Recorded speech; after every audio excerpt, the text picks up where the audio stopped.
You know, during the COVID-19 pandemic, 1/3 of U.S. adults had a conversation with close family members about their end-of-life plans and preferences.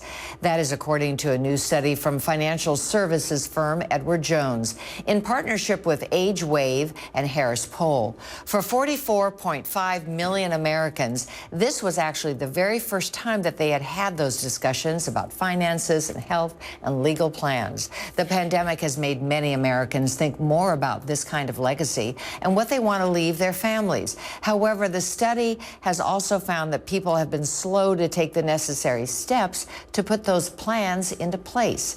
Alison Carnie, principal of Edward Jones Trust Company, joins us now to discuss this subject. Welcome. Thank you for having me.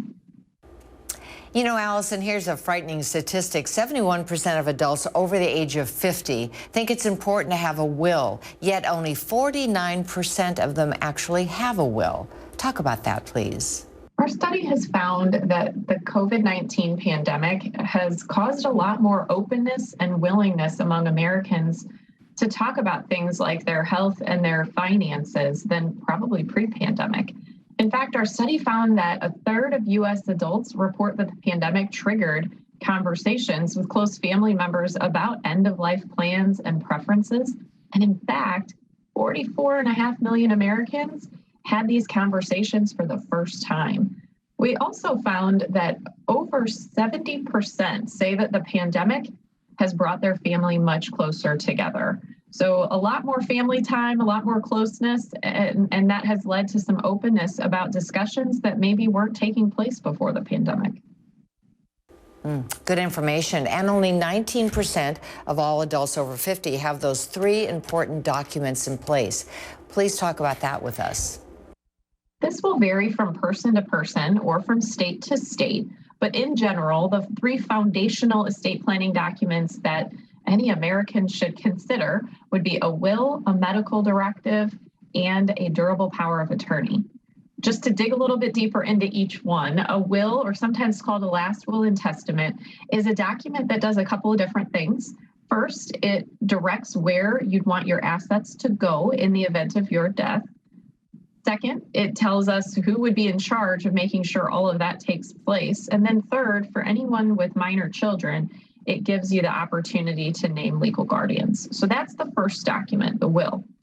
The second is a medical directive, and sometimes this is called a healthcare declaration. It goes by a couple of different names, but it's the document that sets forth your wishes in the event that you're ever in some sort of persistent vegetative state. What sort of measures do or maybe don't you want in that circumstance?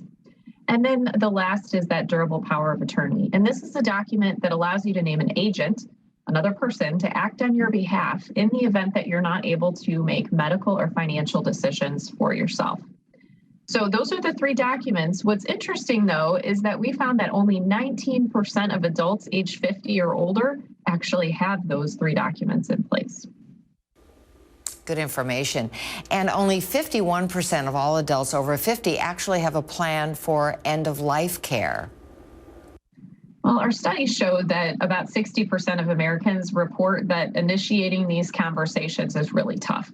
There are a lot of roadblocks. Wanting to avoid family conflicts, you don't want to burden your family members with financial issues, and it's just generally really uncomfortable. We know, though, that financial advisors can ease some of the burdens and ease some of the worries and really help Americans kind of flush out the issues or concerns around having these conversations with family members. So I would just say a financial advisor can help you kind of get your ducks in a row as it relates to your wishes, your finances, and that can make that conversation just a little bit easier with family members. All such good information. Thank you so much, Alison, for joining us, and happy holidays to you. Thank you.